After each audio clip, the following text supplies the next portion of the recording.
2014 সালের 4 জুলাই ফোর্তালেজার স্টেডিয়ামে তখন ব্রাজিলের বিশ্বকাপের সেমিফাইনালে ওঠার আনন্দ, কিন্তু হঠাৎই পুরো বিশ্ব থমকে গেল। কলম্বিয়ার ডিফেন্ডার হুয়ান ক্যামিলো জুনিগার একটি হাঁটুর আঘাত চূর্ণ বিচূর্ণ করে দিল ব্রাজিলিয়ান ফুটবলের তারকা নেইমারের মেরুদণ্ড।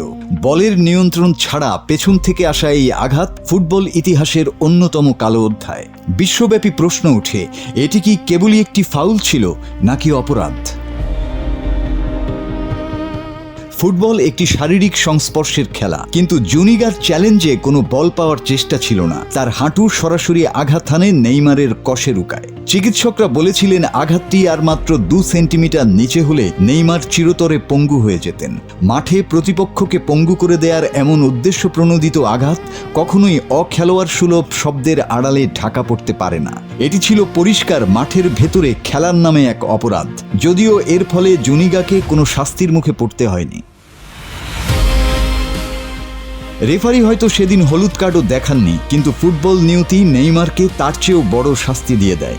এই একটি আঘাত নেইমারের ক্যারিয়ারের গতিপথ চিরতরে বদলে দেয়। মাত্র 22 বছর বয়সে যে ফুটবলার বিশ্বজয়ের স্বপ্ন দেখছিলেন, তিনি মানসিক ও শারীরিকভাবে ভেঙে পড়েন। এরপর থেকে নেইমারের শরীর আর কখনো আগের মতো শতভাগ ফিট হতে পারেনি।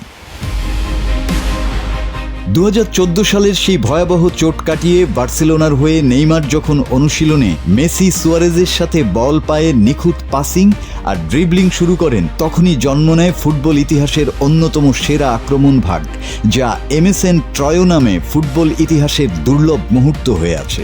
তবে এই ইনজুরির পর থেকেই শুরু হয় তার ক্যারিয়ারের ধীর পতন। পিঠের এই দুর্বলতার কারণে পরবর্তী বছরগুলোতে তিনি বারবার পেশির ইনজুরিতে পড়েন। পিএসজি বা আল হিলাল কোথাও তিনি দীর্ঘ সময় ধরে নিজের সেরাটা ধরে রাখতে পারেননি।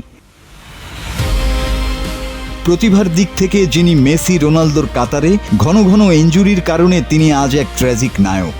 2014 সালের সেই আঘাত শুধু তার মেরুদণ্ডই ভাঙেনি, ভেঙে দিয়েছিল বিশ্ব ফুটবলের এক অমিত সম্ভাবনার ডানা। মাসুদ হাসান, বাংলা টিভি।